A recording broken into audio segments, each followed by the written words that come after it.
bakalan dialokasikan buat programnya Better Foundation, yakni ada salah satunya penghafalan dan pembelajaran Al-Quran, ada kajian-kajian tematik dan kajian kitab untuk pemuda, program hapus tato, program dakwah, pembinaan berjenjang untuk pemuda, edukasi, bahaya narkoba dan seks, program bantuan sosial untuk pemuda, program pendampingan bisnis untuk pemuda, dan banyak program-program yang lain. Jadi teman-teman nggak bakalan rugi ketika membeli Dori ini dan menginfakkan harta teman-teman di Dori, karena mengalokasikan Dori ini sangat bermanfaat banget buat teman-teman yang saya sebutkan tadi. Jadi jangan ragu-ragu untuk dapetin Dori di belakang.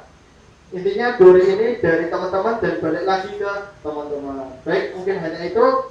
Langsung saya serahkan kepada Ustaz Aditya Abdul Rahman. Kepada beliau kami persilahkan.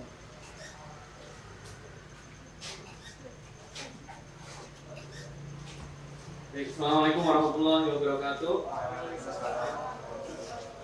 Alhamdulillah, nahmaduhu wa nasta'inuhu wa nastaghfiruh wa na'udzu billahi min shururi anfusina wa min sayyiati a'malina, may yahdihillahu fala mudilla lahu wa may yudlil fala hadiya lahu. Asyhadu an la ilaha illallah wa la syarika lahu wa asyhadu anna Muhammadan abduhu wa rasuluhu sallallahu alaihi wa alihi wa sahbihi wa sallam tasliman katsiran. Rabbi shrah li sadri wa yassir li amri wahlul 'uqdatam min lisani yafqahu qawli. Amma ba'd. Alhamdulillah teman-teman sekalian, karena takdir Allah ya membuat kita bisa ketemu pada malam hari ini, dan ini adalah perdana Ustadz Naruto yang kita undang di basecamp kita di Better Youth Space di Penjaringan Sari ini. Alhamdulillah ini adalah karena ini disebutnya Ustadz Naruto, jadi sepertinya saya memang harus menyambut ya kedatangan beliau ini dengan spesial gitu ya. Jadi saya nggak tega kalau harus di MC di moderatori sama teman-teman nih. Saya ini terpanggil untuk memoderatori langsung gitu ya, supaya nanti acara ini berjalan lebih lancar insya Allah ya. Teman-teman sekalian, topik pada malam hari ini. Terus sebelumnya saya sapa dulu. Assalamualaikum Ustaz. Sehat Ustaz? Waalaikumsalam warahmatullahi wabarakatuh. Alhamdulillah. Ini saya ini kehormatan ke sini kok langsung pembinaan yang turun tangan. Dari teman-temannya yang ini. Ya alhamdulillah, terima kasih atas kesempatan yang bisa dari kembali. Jadi kalau perguruan kungfu itu ya, kalau didatengin sama dari perguruan kungfu yang lain gitu ya, terutama itu masternya, maka yang nemu itu nggak boleh murid, harus masternya juga gitu ya, supaya sekufu ya gitu ya, itu bentuk penghormatan gitu ya. Nah teman-teman sekalian, malam hari ini yang kita diskusikan ya, ini topik ini sebenarnya topik yang khusus kami pilih karena memang urgensinya tinggi. Urgensinya tinggi kenapa? Karena kita melihat ya, kita udah beberapa bulan ini pandemi, sejak Januari, Februari, Maret, sampai sekarang November ya. November udah mau habis, itu pandemi belum habis ya. Bahkan isunya katanya mau nambah ini jumlahnya makin lama makin bertambah. Tetapi ini qadarullah, ini semua adalah kehendak Allah ya. Tapi di luar itu kita punya kewajiban kepada Allah. Itu apa? Kewajiban kita kepada Allah nggak berubah, yaitu meningkatkan ketakwaan kita. Nah masalahnya ada di antara teman-teman atau kita ya, termasuk saya, itu ada yang karena pandemi ini justru membuat iman kita turun gitu ya Ustaz ya. Iman kita jadi turun, padahal harusnya meskipun pandemi nggak pandemi, iman kita harus tetap stabil, seharusnya begitu, bahkan naik gitu ya, grade-nya naik. Tetapi kondisi pandemi ternyata ada yang membuat sebagian orang di antara kita ya menurun kadar imannya, sehingga yang dulu ngajinya semangat ya sekarang udah gak semangat. Yang dulu hadir dalam kajian-kajian offline semangat, sekarang online tuh kayak nggak ada gregetnya ya. Makanya kadang online tuh 1,5 jam, paling ikutnya cuma 10 menit, ditinggal masa, tinggal nonton TV, ditinggal video sama yang lainnya ya. Akhirnya ilmunya itu mancepnya itu nggak 100% ya. Kalau ilmu 100% disampaikan sama Ustadz, itu biasanya mungkin ya karena disambi ya, akhirnya jadi yang masuk cuma 30%, 20%. Itu pun kalau dicatat, kalau nggak dicatat besoknya udah lupa ditanyain ya, paling cuma lihat judulnya. Nah itu tepat-tepaan pun ya, tepat-tepaan. Ini teman-teman kalau saya tanya judulnya hari ini apa, ya mungkin belum tentu semuanya juga ingat ya. Padahal cuma satu kata, apa kembali judulnya. Maksudnya kembali kalau kita balik lagi ke gimana dulu hidup kita pada saat kita awal berhijrah. Teman-teman sekalian, kita semua punya masalah dalam menjaga keistiqomahan kita. Jangankan teman-teman, saya pun demikian. Kita semua punya masalah dengan keistiqomahan. Nah itu PR kita masing-masing sebenarnya. ya, tetapi kita semua juga udah pernah tahu rumusnya, ya, sehingga sebenarnya rumus itu nggak ada yang berubah dari dulu zaman Nabi sampai hari ini, itu nggak ada yang berubah. Tinggal gimana caranya menerapkan rumus itu agar bisa konsisten kita itu menjaga supaya kalau turun iman itu nggak lama-lama turunnya, bisa cepat balik lagi. Nah, malam hari ini semoga ini menjadi keberkahan buat kita semuanya, ya, karena Ustaz Arut ini spesial untuk memberikan semangatnya pada kita, ilmunya buat kita, ya. Semoga ini semua karena ini kondisinya hujan, dingin, enak ya, suasananya nggak sumuk ya. Ini semoga menambah keberkahan dari pertemuan kita pada malam hari ini. Baik, tidak berlama-lama saya persilakan Ustaz Arut untuk menyampaikan materi kita. Monggo. Baik, terima kasih Ustaz. Baik. Baik.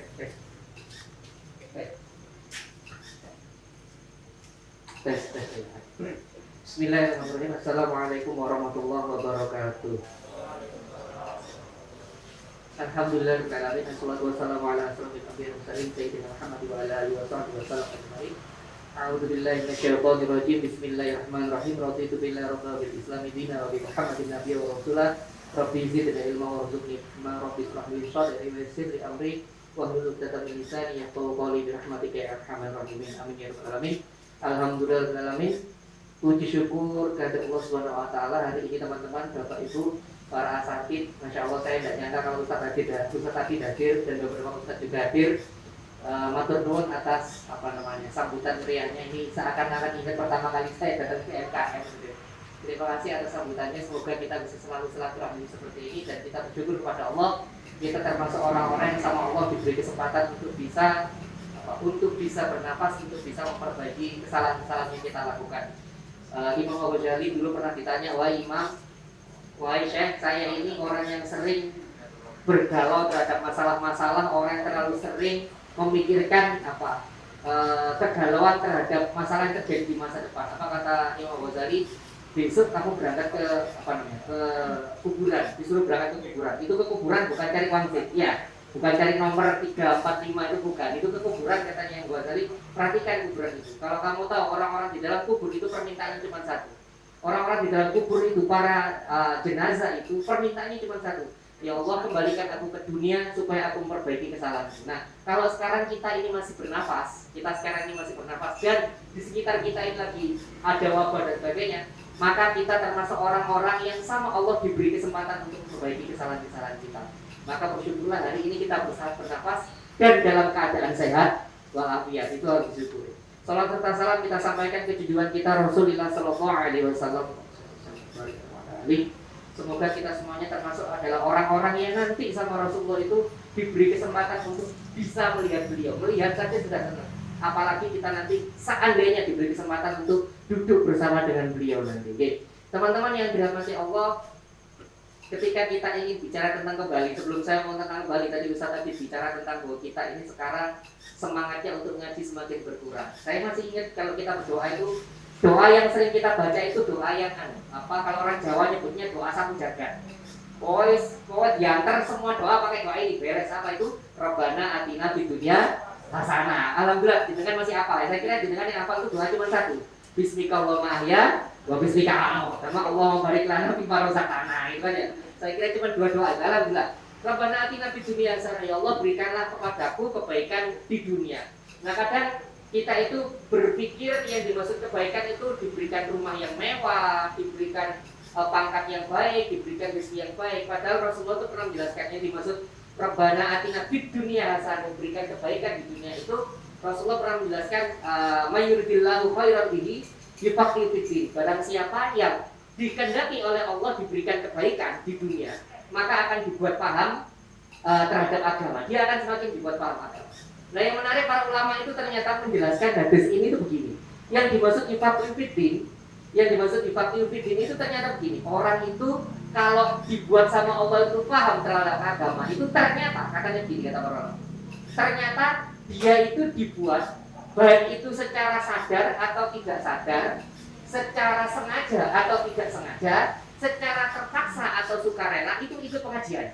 Saya ulangi kalimat saya. Para ulama menjelaskan seperti ini. Yang dimaksud yufaqihu fiddin adalah orang yang dia itu secara sadar atau tidak sadar, secara sukarela atau terpaksa, secara niat atau tidak niat, dia itu dengerin pengajian. Contoh langsung begini, jenengan misalnya Mas yang pakai baju merah ini jadi Mas Lalian.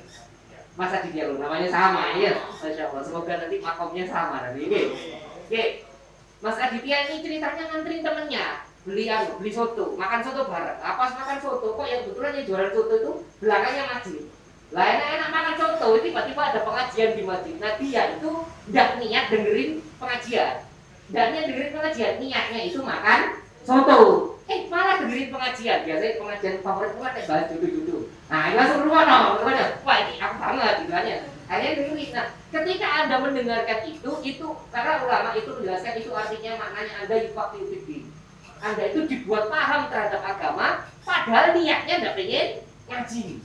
Dan bilang, Ustadz itu contohnya terlalu umum. Oke, contoh yang khusus sekarang. Gitu ya. Anda milenial kan contohnya minta yang khusus. Karena saya sama Ustadz tadi beda lagi. Kalau dengan milenial kami, saya sama Ustadz tadi ini kolonial. Tapi agak jauh bedanya ya. Agak jauh bedanya. Nah, contoh begini, jenengan tuh mau buka YouTube ceritanya. Buka YouTube mau misalnya kalau yang penggemar K-pop tuh mau buka Blackpink gitu ya, atau BTS. Nah, itu kan ya. Diketik BTS atau pas buka itu niatnya buka BTS mau buka Blackpink, yang muncul di beranda pertama kali YouTube itu pengajiannya Ustadz Abdul Somad atau pengajiannya Ustadz Adi Dayat atau pengajiannya Gus Bahar. Jadi nggak niat buka pengajian, yang muncul pengajian. Terus hanya nonton, kok api gitu ya, api beruang sampai lupa mau nonton Blackpink itu sampai lupa. Nah, ketika Anda tidak sadar dengerin pengajian seperti itu ternyata kalau Allah bilang yufaqihu fiddin. Itu tidak sengaja saja, itu Allah sudah senang. Tidak sengaja saja, itu Allah sudah sangat cinta. Apalagi kayak jenengan ini semua, jenengan semuanya ini sekarang menyengaja untuk datang ke sini. Jenengan kan bukan tidak sengaja, orang kayak banjir ini kan tidak ada. Kan jenengan ini menyengaja duduk ke sini, ada niat untuk datang. Loh, yang tidak niat aja Allah sudah senang, apalagi yang niat. Maka beruntunglah teman-teman itu yang masih punya semangat, yang masih punya niat untuk datang pengajian. Berarti istilah gampangnya Anda itu yufaqihu fiddin double, misalnya gitu. Karena mereka yang tidak sengaja itu ternyata Allah sudah senang. Itu dibuat sama Allah. Memang tidak ada yang namanya disengaja. Semuanya itu qadarullah sudah sama Allah itu. Ikin tuh ada yang pasti ngurung pengajian, pasti begitu. Tapi dengan niati itu Anda meniati menyengaja datang itu sungguh sesuatu yang sangat luar biasa. Dan itu patut disyukuri. Kenapa? Karena tidak semua orang seperti jenengan mau datang pengajian. Tidak semua seperti jenengan yang buka YouTube yang pertama kali dicari itu pengajian, tidak semua. Ada yang buka YouTube ya itu tadi, dia itu buka buka lagu terbaru ya.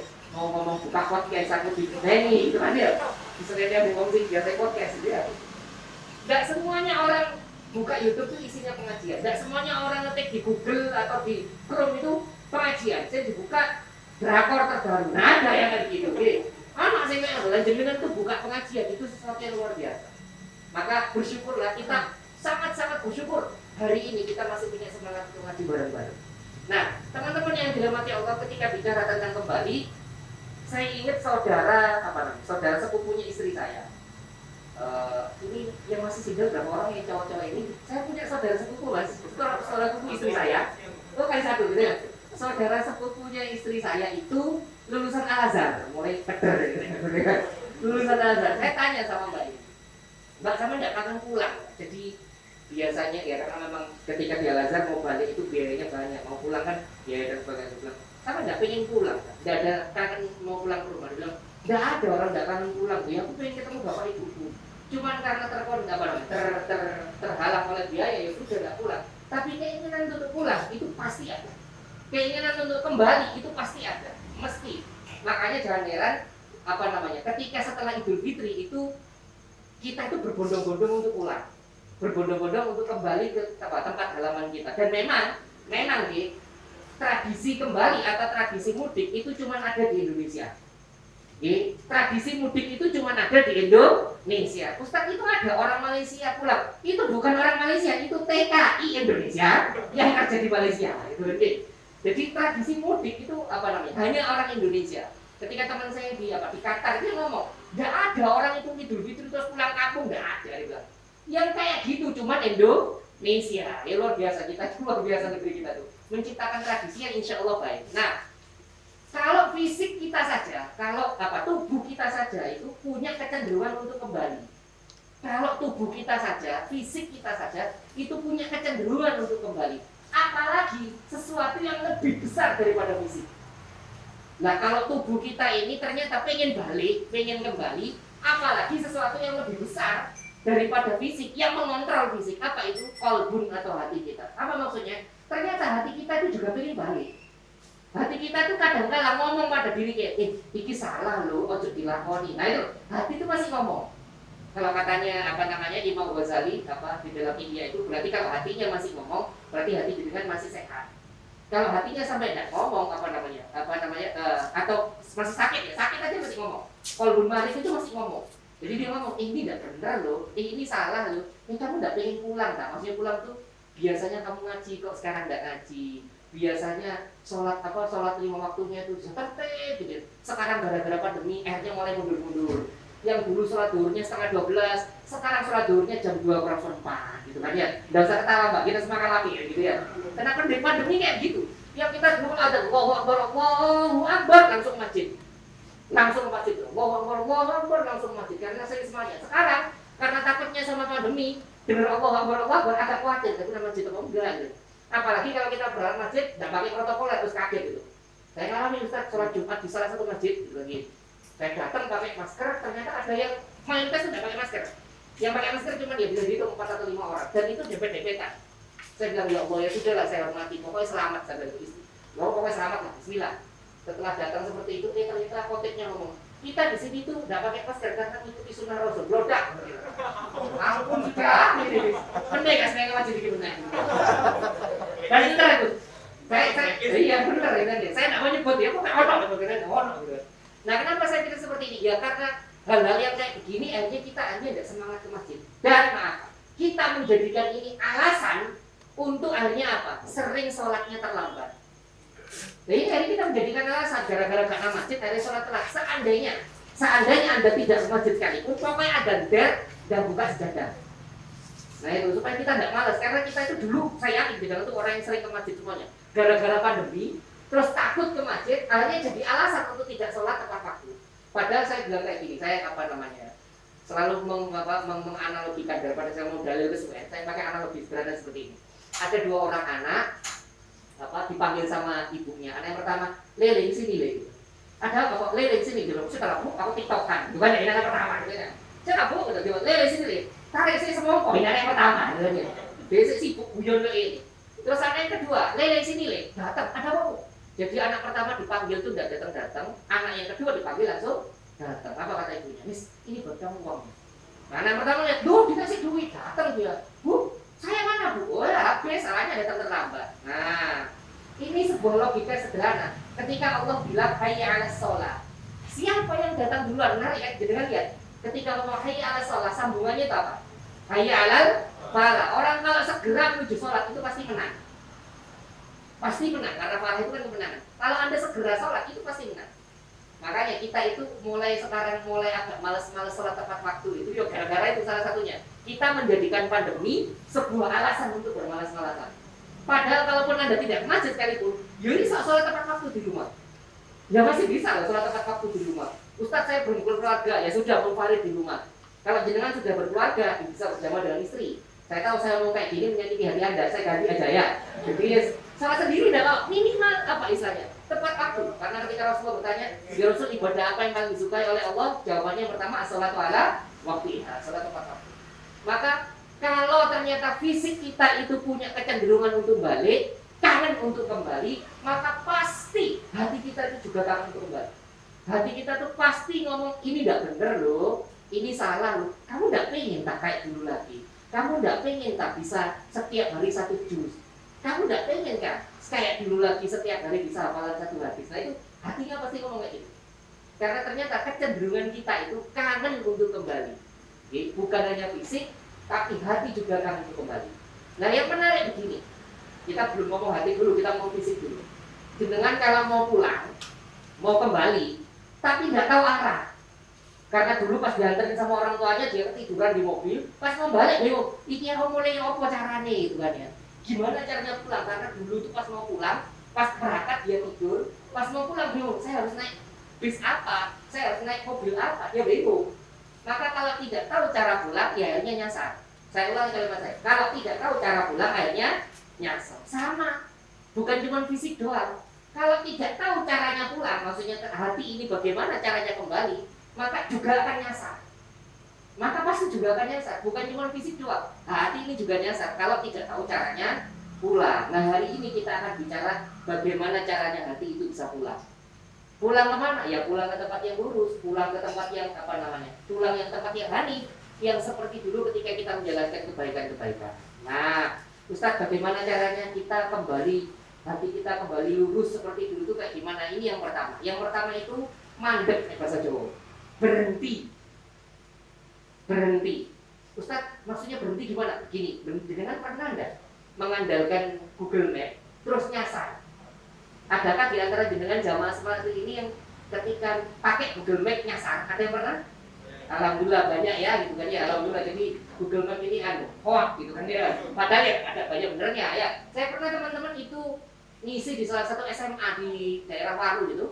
Itu saya ikuti Google Map, bener-bener ikuti Google Map gitu kan ya. Nyampainya bukan di SMA itu, nyampainya di mana? Kuburan gitu kan ya. Jadi saya dapat berhenti, loh kok kuburan gitu. Saya lihat bener kuburan berhenti. Saya bilang, ya Allah, berarti memang saya mikir, oh disuruh ingat kuburan, disuruh ingat mati kan gitu ya. Tapi saya agak jengkel, oh ini Google Map salah gitu ya. Nah, Ustaz, kenapa tiba-tiba bilang kayak gini? Teman-teman ingat, kalau jenengan nyasar itu, hal yang pertama kali harus dilakukan adalah berhenti. Mana kosek? Jangan lanjutkan perjalanan. Karena ketika Anda tidak yakin perjalanan itu benar, kok terus nerabase kadoan. Putar balik kangelan. Tahu ya, putar baliknya itu makin susah. Kenapa? Udah berhenti dulu minggir. Jangan buka handphone sambil jarak, nyasar weh. Nyasar, pasti nyasar. Berhenti dulu sambil dia, berhenti. Ustaz, makna dari berhenti di sini itu apa sih? Makna dari berhenti di sini itu kalau dalam bahasa kita namanya muhasabah. Mandek itu ngukur. Ya Allah, biar sadurunge pandemi, sebelum ada pandemi, sehari itu minimal 5 halaman lah saya baca Quran. Lah sekarang kok pandemi, kok malah harusnya kok pandemi itu saya tidak ke kantor, berarti harusnya 10 halaman. Lah sekarang sehalaman aja enggak. Nah itu loh, itu namanya muhasabah. Muhasabah itu berhenti dan ngukur. Karena dari kata-kata hasub, menghitung. Ya ada ngukur. Ya Allah, aku biasanya sebelum pandemi itu sholat tahajud itu bisa sampai 8 rakaat. Ini belas saya. Nah itu namanya jenengan ngukur, berhenti untuk ngukur. Dan begitu banyak teman-teman yang dirahmati Allah, begitu banyak syariat Islam itu yang menyuruh kita untuk berhenti. Saya ulangi kalimat saya. Begitu banyak syariat Islam yang yang mengajari diri kita itu untuk berhenti. Contoh, ketika Anda haji, Anda disuruh berhenti, namanya wukuf. Kan disuruh berhenti itu, diam, jangan menang. Ketika Anda Ramadan malam-malam terakhir, 10 malam terakhir, Anda disuruh itikaf, disuruh berhenti lagi. Karena tujuannya kok kan mandek, kok kan muhasabah. Aku ini salah yang di sini. Kalau saya ini api, ojo dhewe, lupakan kebaikan, ingat kesalahan. Karena kalau kita ingat kebaikan, akhirnya jadi over PD. Kayak tadi suruh keluar. Nah gitu kan ya. Soalnya itu terlalu over PD sama kebaikan. Kok sedekah akeh, itu kan ya. Ya, maka ingat kesalahan. Ingat kesalahan. Berapa orang yang telah saya sakiti? Tidak usah banyak-banyak, Mas Mbak. Tidak usah banyak-banyak. Coba Anda hitung berapa banyak orang yang Anda ciprati kalau naik sepeda motor.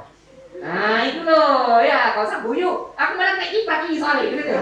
Saya sampai saya sepeda motor cepruat gitu. Wah, kasih astagfirullahaladzim, kawalan besok gitu kan ya. Lihat nih teman-teman nih, coba jenengan hitung berapa banyak jenengan itu nyiprati genangan air itu kepada orang lain. Nah itu gitu. Ya Allah, saya sudah mendolimin orang lain. Satu, itu namanya muhasabah. Muhasabah itu ngitung hal-hal yang kita itu bukan hanya dosa untuk diri kita sendiri, tapi merugikan orang lain. Dua, berapa kali Anda itu parkir sembarangan? Indo April sama Alfa April, itu tahu ya, Indo April sama Alfa April ya. Itu, coba lihat itu orang kalau parkir sepeda itu. Kalau parkir sepeda itu ada pernah nggak jalan parkir sepeda, terus mau keluar nggak bisa keluar, karena orang parkir sakit, soalnya gigi motor ini apa helikopternya ini, gitu aja. Kenapa? Karena ada orang-orang yang parkirnya sembarangan. Nah, sekarang pertanyaan saya, jenengan ini sering jadi korban atau jadi pelaku?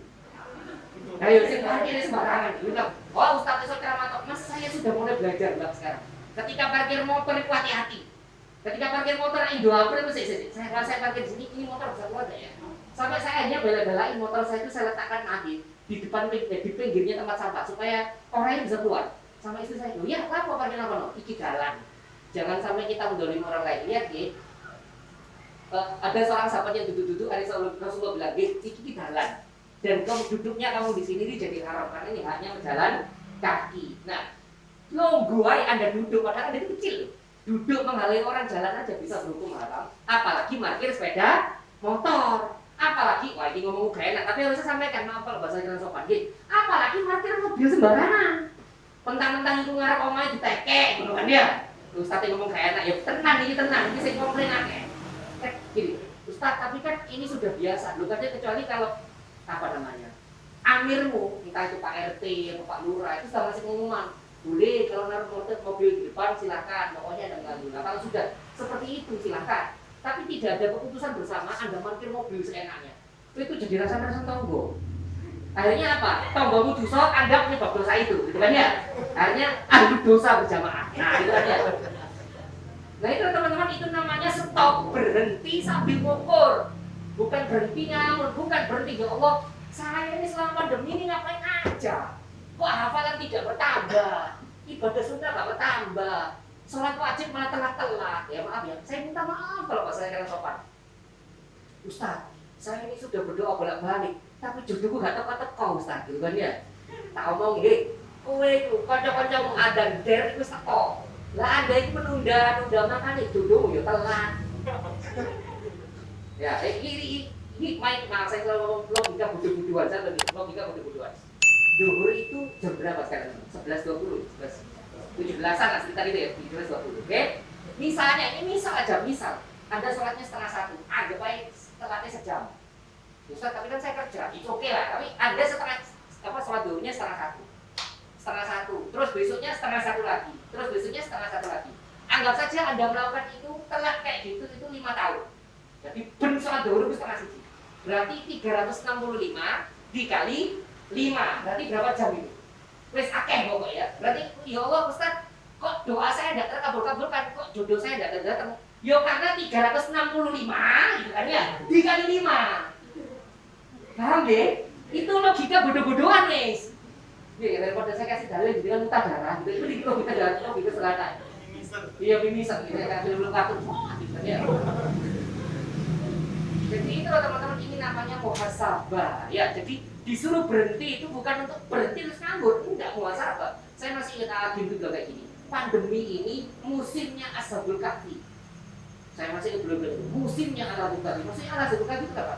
Ketika dia berada di dalam gua, dia itu benar-benar menjadikan dirinya orang yang soleh. Sehingga ketika dia keluar dari gua, itu dia jadi orang yang bermanfaat orang untuk orang lain. Nah dengan pandemi ini sebenarnya kemarin 6 bulan itu musimnya Ashabul Kahfi.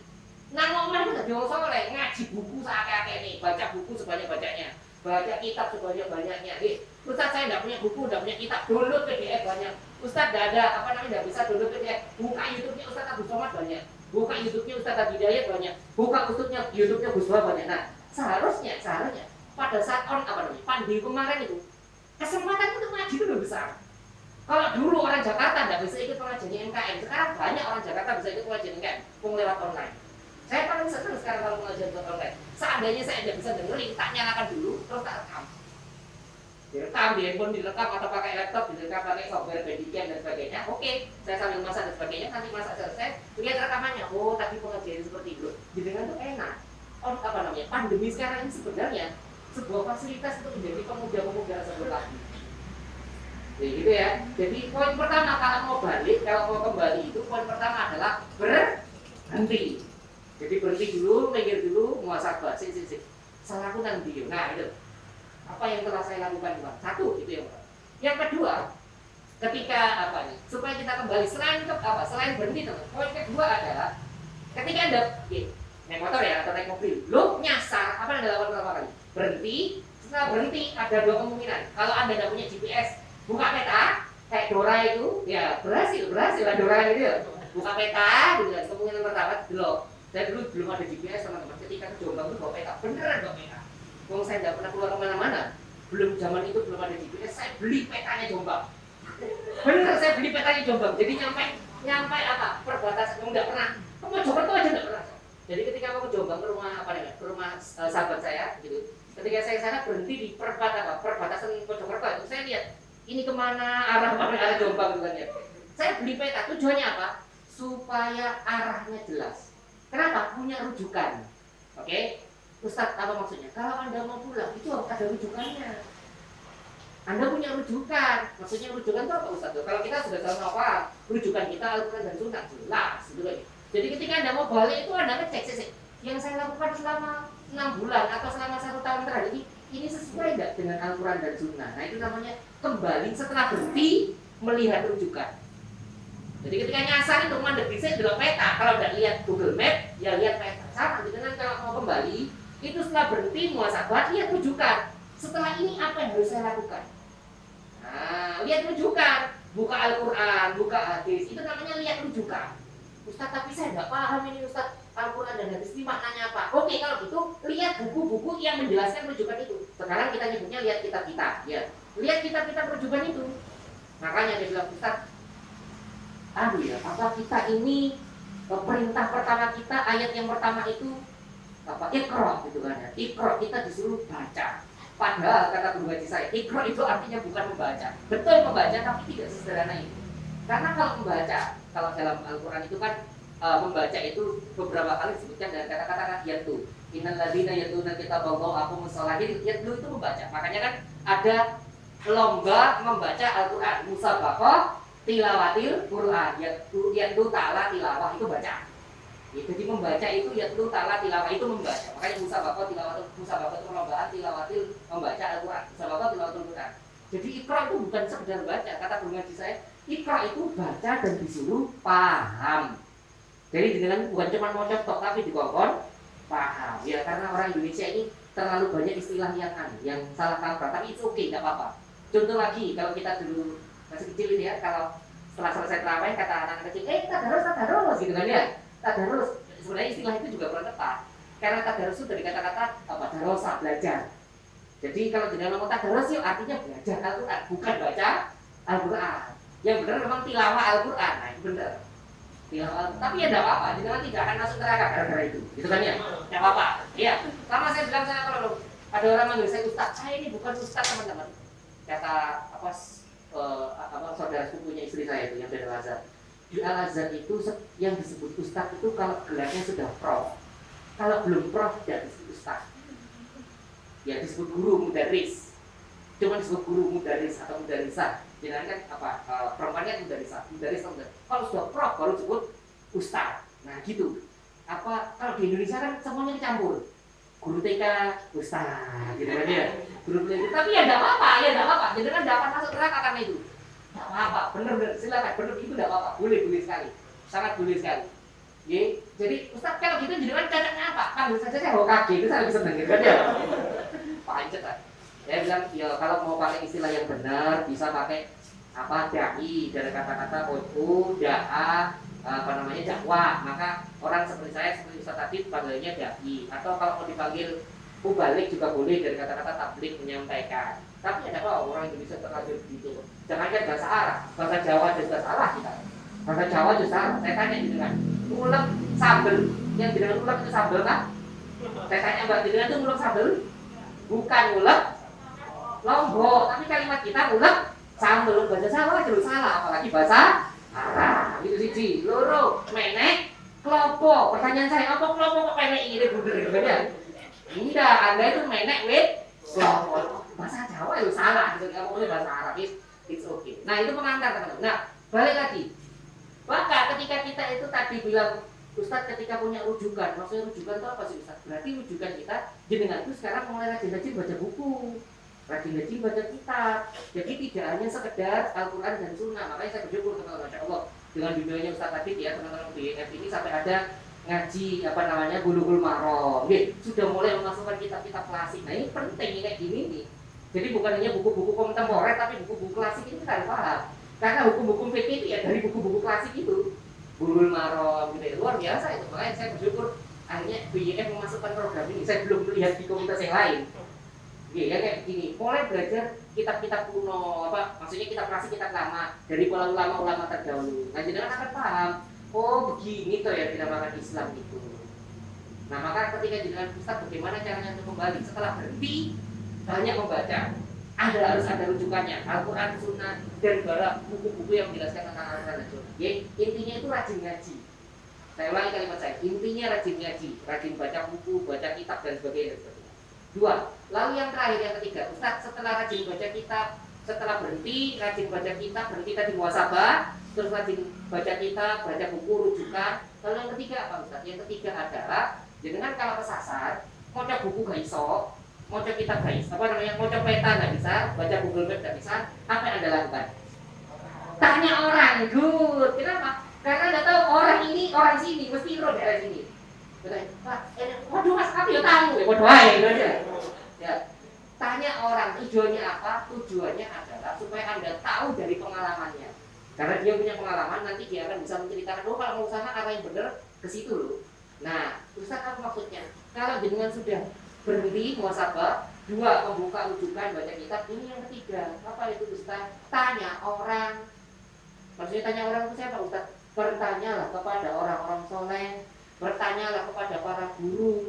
Kenapa? Karena kalau Anda bertanya sama guru, satu, kemungkinan untuk salah semakin kecil, karena dia itu sudah berpengalaman. Itu yang pertama. Yang kedua, kalau Anda bertanya kepada guru, kalau kata para kiai itu kecipratan barokah. Anda itu lihat orang soleh saja sudah senang. Meskipun kita itu belum soleh, delapong soleh itu senang. Jenengan lihat Ustaz Hidayat sama Ustaz Abu Somad salaman aja, jenengan berbismillah. Ya kan ya, lihat Ustaz Hidayat sama Ustaz Abu Somad itu salaman aja, jenengan tuh berbismillah. Jenengan lihat para habib tuh salaman tangan aja, jenengan sudah berkesengan mata. Itu namanya kalau bahasa sederhana itu kecipratan berkahnya. Nah, kalau katanya Imam An-Nawawi dalam Al-Adhkar, jenengan kalau saya sebut Al-Adhkar mungkin nggak paham, tapi kalau opik paham jenengan. Tombowati, ya, itu 5 perkara nih, ya, itu dari Al-Adhkar Imam An-Nawawi, dibikin syair oleh Wali Songo, yang nanti dilakukan nanti sama opik gitu ya. Tombowati itu 5 perkara nih, kasih bisa maca Quran manane kaping pindho. Salat wanila konono kaping 3. Orang soleh tunggulono, Anda itu suruh kumpul orang soleh, kontakkan orang soleh. Dan lihat saya sudah seperti ini. Karena iman kita ini seperti baterai, kayak di saya seperti baterai. Maka mau tidak mau, baterai itu kadang naik, kadang turun, kadang penuh, kadang berkurang. Ya, apa istilahnya? Kita nyebutnya kalau dalam bahasa agama futur. Futur itu kata vulgasi saya itu gini. Memang fikihnya itu orang yang mulai kehilangan semangat agama, tapi futur itu aslinya itu gini. Teh yang apa namanya? Kopi yang panas seperti ini dibedakan jadi dingin. Nah, itu namanya futur. Aslinya itu maknanya begitu. Nah, kita itu ketika semakin futur awalnya semangat, borong-borong hilang. Nah, itu butuh dicas lagi. Imannya butuh dicas lagi. Gimana cara ngecasnya? Ya berkumpul dengan orang soleh. Lihat ya, handphone kalau mau dicas itu mau tidak mau, handphonenya didekatkan ke colokan. Bukan colokannya ditarik jenengan. Paham maksudnya ini? Jadi bukan colokan di didokok ya Ustaz, teori Anda sudah salah apa? Ono kabel roll, lah biar saya, kena kabel roll biar saya. Karena teori kabel roll ini biar gitu kan. Intinya Anda tuh kalau mau ngecas handphone Anda itu harus didekatkan ke colokan. Bukan apa? Supaya energi listriknya bisa masuk. Sama kalau jenengan pengen meningkatkan iman jenengan yang mendekat ke orang-orang soleh. Jenengan yang mendekat ke orang-orang soleh, ikut pengajiannya itu namanya mendekat ke orang-orang soleh. Supaya apa? Ketika Anda tadi buka rujukan tidak paham, bisa bertanya ke orang-orang soleh. Gimana sih caranya untuk kembali? Gimana sih supaya semangat bisa tinggi? Gimana sih ketika saya ini, Ustaz saya ini makin lama makin futur supaya jadi semangat lagi kayak gimana Ustaz? Nah itu kalau jenengan dekat dengan orang soleh itu akan terjawab. Jadi ini 3 hal teman-teman. Ketika kita itu sudah mulai sudah mulai ada kangen untuk balik, supaya balik seperti istiqomah seperti dulu lagi, maka lakukan 3 hal lagi. 1, berhentilah sejenak. Berhenti sejenak muhasabah. Apa ya yang salah dari diri saya? Apa yang hilang dari saya? Kebaikan-kebaikan apa yang sudah saya tinggalkan terdahulu dan sekarang sudah tidak lakukan. 1, berhenti itu muhasabah. 2, mulai melihat rujukan, buka Al-Quran dan Sunnah, buka buku-buku yang menjelaskan tentang Al-Quran dan Sunnah. Lalu yang ketiga, bertanya kepada orang yang soleh, mendekat kepada orang-orang soleh, cari ilmunya, cari keberkahan. Baik, ini pengantar untuk diskusi. Monggo, silakan teman-teman kalau mau tanya jawab silakan. Baik, alhamdulillah teman-teman sekalian, luar biasa rumus dari Ustaz Naruto ya.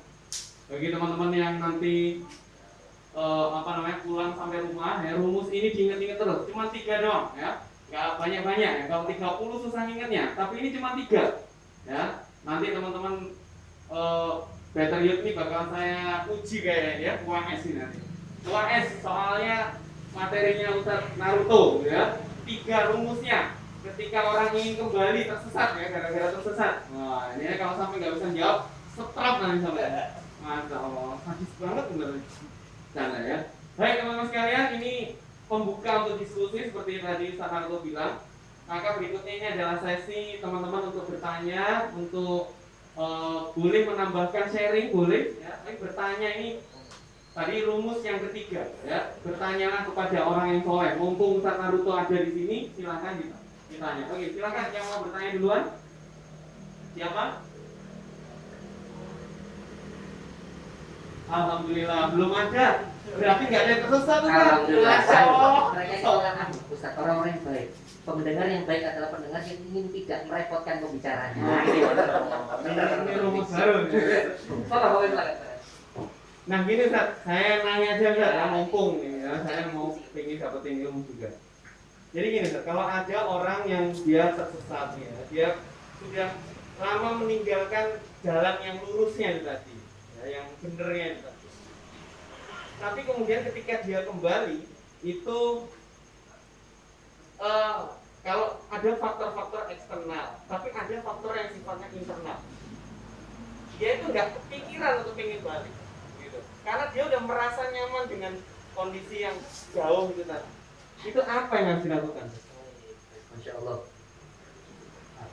Hakim sudah sering mengulas ini ya. Beliau kan sering kalau kajian itu pakai ahikamnya Ibnu Athaillah gitu.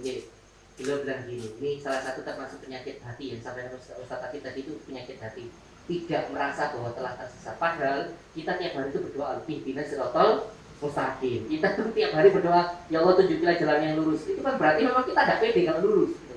Kita tuh tidak pede kalau lurus, makanya berdoa dulu ihdinas siratal mustaqim. Nah, Ibnu Athaillah itu sering kali menjelaskan bahwa bedanya orang kalau punya sakit fisik sama sakit non fisik ya ini. Bedanya orang punya sakit fisik sama sakit non fisik ini. Apa itu Ustaz? Yang pertama, sakit non fisik itu yang sakit itu kerasa. Yang sakit itu kerasa kalau sakit.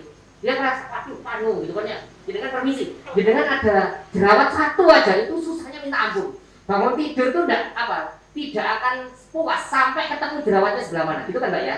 Ya saya mewakili suara hati dengan gitu. Anak-anak nggak mungkin bangun jerawatnya dari ini payu kok. Gitu kan dengan gitu. Gak mikir untuk merawat wajah nggak mikir. Ayo saya tanya, dengan laki-laki ada yang di sini menghabiskan uangnya untuk beli skincare? Rawon no yakin bapak yo pasti dengan saya tahu subscribe menang YouTube pasti lah kayak ngono ya. Gitu kan Ustaz siapa tahu bojo pido kan ya. Oh dia pro gitu kan ya. Baik. Nah, jadi ketika apa tadi? Ketika orang itu sakit fisik, dia itu terasa kalau sakit. Dari fisik itu begitu. Orang kalau sakit fisik itu dia itu terasa kalau sakit. Bedanya orang kalau orang kalau sakit non fisik atau sakit hatinya, dia enggak terasa, orang di sekitarnya yang terasa.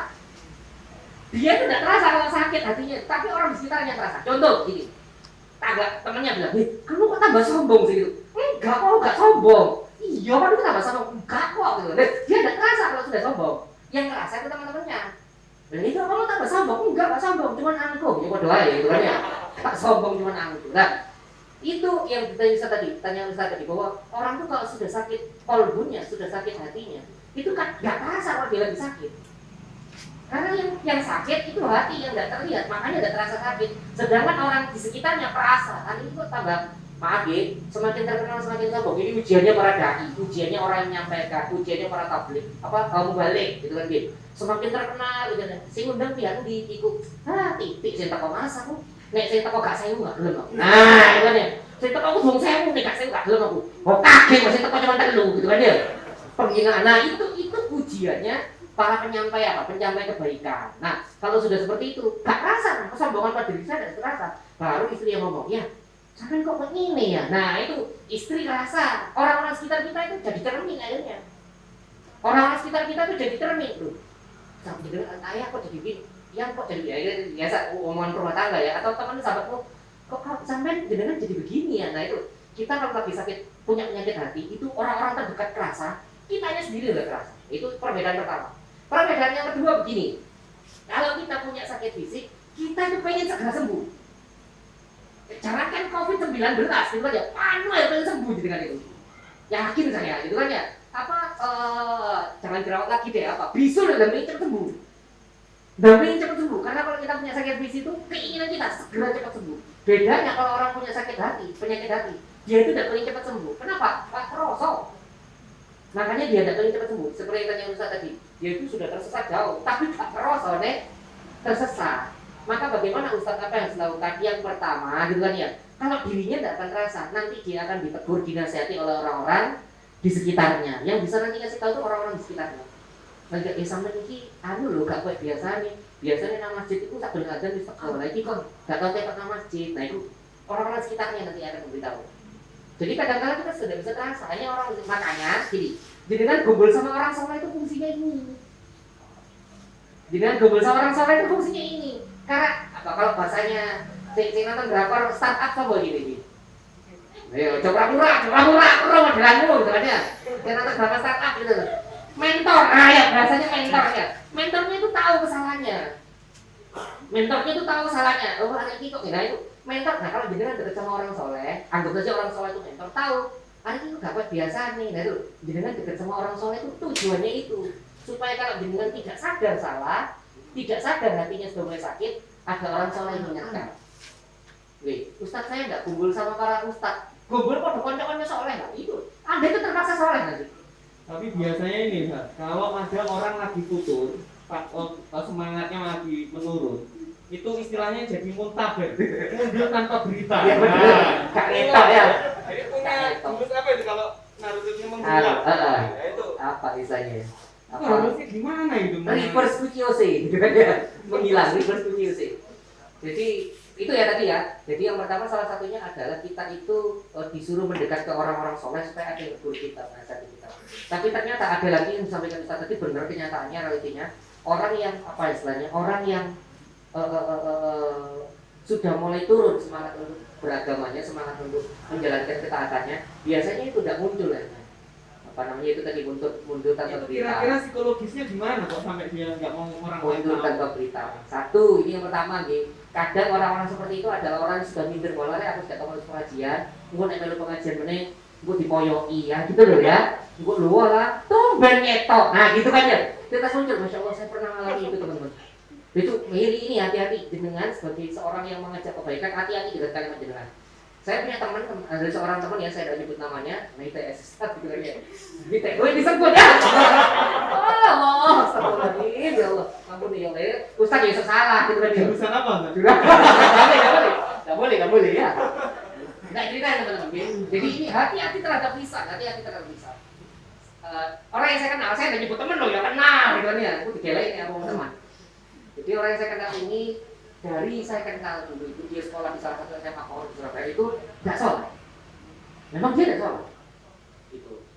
Nah kita itu sama menasihati bolak-balik tetap nggak mau sholat. Sampai dia bilang ini, saya akan sholat sampai saya ketemu butuhnya sholat. Sampai kalau saya merasa butuh sholat, saya tak akan sholat. Saya akan sholat. Saya cuma batin dalam hati saya itu belok-belok. Kalau saya batin tadi jengkelnya jika saya bolak-balik zaman itu teman-teman 2005-an, 15 tahun yang lalu kan. Saya bilang, belok ya, engkau lah tetap butuh sembahyang, belok nak sembahyang dengan nangis. Saya dalam hati saya begitu. Saya tidak memikir bahwa itu buka apa gini ya. Sebenarnya kayak gitu juga tidak baik, rasanya ngomong dalam hati juga tidak baik. Gitu ya. 2008 ketemu lagi, jadi ya, teman sudah sama lulus sebenarnya, sholat di masjid kampus, sholat. Saya malah sedikit sholat, gitu ya. Mau sholat gini saya lihat teman saya sholat, tuh, semuanya nggak ada gitu kan dia, sholat mas. Selesai sholat, tak kepuk, tumben sembahyang gitu kan ya. Lihat teman sholat itu saya bilang tumben sembahyang gitu. Saya khawatir kalau saya ngomong seperti ini besoknya dia tidak sholat lagi. Maka hati-hati teman-teman kalau ada teman jenengan mundur tanpa berita, gak muncul, terus tiba-tiba muncul, hindari kata-kata tumben ngetok. Nah itu ya. Hindari kata-kata itu gak kayak temen ngejek. Sewadis tuh ya. Tumben ngetok bukan ya. Jadi saya kata wah alhamdulillah, kowe awak bikanan ambek wong itu. Munculkan kalimat-kalimat yang baik. Aja sampai ketemu kalimat tumben ngetok gitu kan ya. Nah itu pelajaran dari saya. Jadi Salah satunya teman-teman, kalau kita ketemu orang-orang yang itu tadi mundur tanpa teratur, kita harus paham. Kadang-kala, ya tanpa berita, mundur tanpa berita, maaf, mundur tanpa berita. Salah satunya adalah dia minder karena aku sudah kau ngumpul masuk ngumpul mana. Jadi jangan sampaikan ucapan-ucapan yang malah mendownkan dia untuk bersemangat kembali. Jadi pilih ucapan-ucapan yang terbaik. Saya termasuk orang-orang yang tidak setuju dengan kalimat kalau ada masalah sholat kok lagi ada masalah. Saya balik, lo kalau ada masalah segera sholat. Kalau kalimatnya sholat kok lagi ada masalah, itu artinya orang hanya ya saya boleh sholat tuh, boleh sholat tuh kalau kalimat ini harus dibalik kalimatnya, gitu kan? Kalau lagi ada masalah segera sholat. Loh, Ustaz, tapi dia sholat kan lagi ada masalah dong? Tidak apa-apa, biar dia sholat itu dulu. Nanti dia makin lama dia akan menemukan kecintaannya tersendiri terhadap sholat. Jadi jangan didonkan kalau orang lagi muncul ketaatan. Nah, balik lagi. Jadi itu secara psikologis orang yang mundur tanpa berita itu karena dia minder, makin lama makin minder. Terus Ustaz, karena dia tidak merasa, maka kewajiban kita sebagai teman-temannya untuk menasihati. Karena dia sendiri tidak merasa, maka kewajiban kita sebagai teman-temannya untuk menasihati. Nasihati dengan yang terbaik, dan jangan lupa doakan yang terbaik. Karena kadang-kala hidayah itu muncul bukan karena nasihat kita. Hidayah itu muncul karena ribuan mungkin ya, kewajaran bulanan dari nasihat kita baru hidayahnya muncul. Ketika ngomong, sholat yuk, dia tidak mau sholat. Sholat yuk, dia tidak mau sholat. Sholat yuk, dia tidak mau sholat. Hingga satu saat ketika dia mandi di depan shower, dia mikir, iya ya sih dia menonton aku sholat benar ya, gitu aja.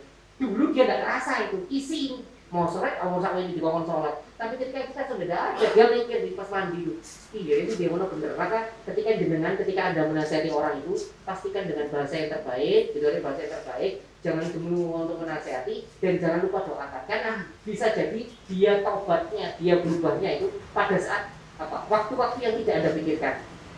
Lagi di kamar mandi, maaf, buang hajat, orang itu iyo bener sih dia mulai itu. Iyonya kadang itu bukan karena nasihat Anda. Jadi kewajiban kita untuk ketika melihat teman-teman kita yang sudah mulai mundur tanpa berita, nasihati dengan bahasa yang terbaik. Wajadilu billati ahsan, bukan menggunakan kalimat hasan tapi ahsan yang terbaik. Lalu setelah itu doakan yang terbaik. Jangan lupa Fatimah istrinya Ali bin Abi Thalib itu suatu saat Hasan itu mendengarkan Fatimah itu berdoa. Beliau kalau berdoa itu begini, ya Allah, pertama yang dia doakan itu tetangga depan, terus tetangga belakang, tetangga kanan, tetangga kiri. Setelah itu dia berdoakan suaminya, setelah itu dia berdoakan anaknya. Baru terakhir dia berdoakan dirinya sendiri. Terus ditanya sama anaknya, Bunda, kenapa dengan Anda melakukan hal seperti itu? Apa katanya Fatimah, Sayyidah Fatimah? Ketika saya mendoakan tetangga kanan, depan, belakang, kanan, kiri, depan, belakang, maka malaikat mengaminkan doa itu dan mendoakan saya kembali. Maksudnya gimana? Kita ini adalah orang-orang egois yang selama ini kalau berdoa itu versi kita. Yang kita doakan itu cuma diri kita sendiri. Ya Allah, IPK saya ya Allah, bisnis saya ya Allah, jualan saya ya Allah. Tidak pernah kita berdoa, ya Allah IPK-nya teman saya itu tidak pernah. Atau ya Allah jodoh saya, kan begitu kan doamu ya. Tidak pernah ngomong, ya Allah jodohnya dia lo tidak dapat. Padahal dia sendiri juga belum dapat jodohnya. Tapi ketika jenengan mendoakan orang lain, malaikat itu ikut mendoakan diri Anda. Jadi yang mendoakan bukan orang, malah malaikat yang mendoakan Anda. Jadi ketika nanti ketemu yang model seperti ini, ya Ustaz dia itu sudah tidak sadar. Kalau dia sudah tersesat tidak sadar, maka dia kita lakukan doa ini. Nasihati dengan yang terbaik, bahasa yang halus. Lalu yang kedua, doakan yang terbaik. Nanti insya Allah nanti Allah sendiri akan membuat dia tertarik. Karena itu tadi dia sendirinya sudah tidak terasa. Dan ingat ya, kalau dia sudah balik, jangan gunakan kalimat-kalimat yang melemahkan semangatnya. Tumben ketok, nah kayak gitu loh ya. Hati-hati. Termasuk saya tambahin satu lagi, halal bihalal. Hati-hati. Halal bihalal itu sebenarnya adalah sarana untuk saling memaafkan, tapi akhirnya menjadi sarana untuk saling menyakiti. Saya ulangi kalimat saya. Halal bihalal adalah sarana untuk saling memaafkan, tapi yang terjadi di masyarakat adalah sarana untuk saling menyakiti. Contoh, saya mau realitanya ya. Halal bihalal teman SMP. Maaf ya, kali kemaafan langsung. Teko, bawa mobil sing paling larang. Akhirnya yang terjadi, saya biasa itu minder aja teko.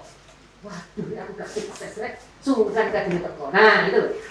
Maka jangan kalau mau datang reuni atau halal bihalal, datanglah sewajarnya. Gak usah menampakkan kesuksesan atau keberhasilan. Satu, Dua, ketika menyapa, sapalah dengan bahasa yang terbaik. Assalamualaikum, waalaikumsalam. Gimana, sehat? Alhamdulillah. Kalau kita tahu dia belum punya anak, jangan bertanya tentang anak. Dia tahun rabi, gak mana-mana. Nah, itu kan dia. Itu tersinggung gitu. Jangan kalau punya kakak kelas yang barusan lulus, jangan ditanya, Mas, kok gak kerja orang belum orang kerja, itu menyakiti. Jangan kalau punya kakak kelas semester 8, semester 9 misalnya, ada bonus 1 semester, misalnya kayak gitu lagi. Bonus aja punya bonus ya. Semester 9 jangan kan, Mas, Mbak, skripsinya gimana? Oh, itu menyakiti itu. Menyakiti Anda bertanya skripsi atau TA kepada senior Anda. Itu rasanya Anda pengen di kanker sebenarnya. Jadi itu ya teman-teman, hati-hati sekali dengan lisan kita itu meskipun awalnya niat kita baik. Nah saya bilang, halal bihalal ini sarana kebaikan, tapi kadang-kala berubah menjadi sarana saling menyakiti. Satu itu tadi saling pamer kesuksesan. Dua, kalimat-kalimat yang seharusnya tidak muncul. Ya nggak usah tanya, piye, anak piro, kita kalau tahu dia sudah belum punya anak, ya nggak usah ditanyakan. Atau kita tahu kumpul teman kita yang belum nikah, nggak usah ditanyakan. Bilang tahu jomblo, punya betai, masa sahur dirian, nah itu kan ya, itu malah menyakiti. Ya, jadi itu ya tambahannya. Jadi hati-hati dengan lisan kita yang niatnya sebenarnya baik, tapi ya itu tadi caranya salah.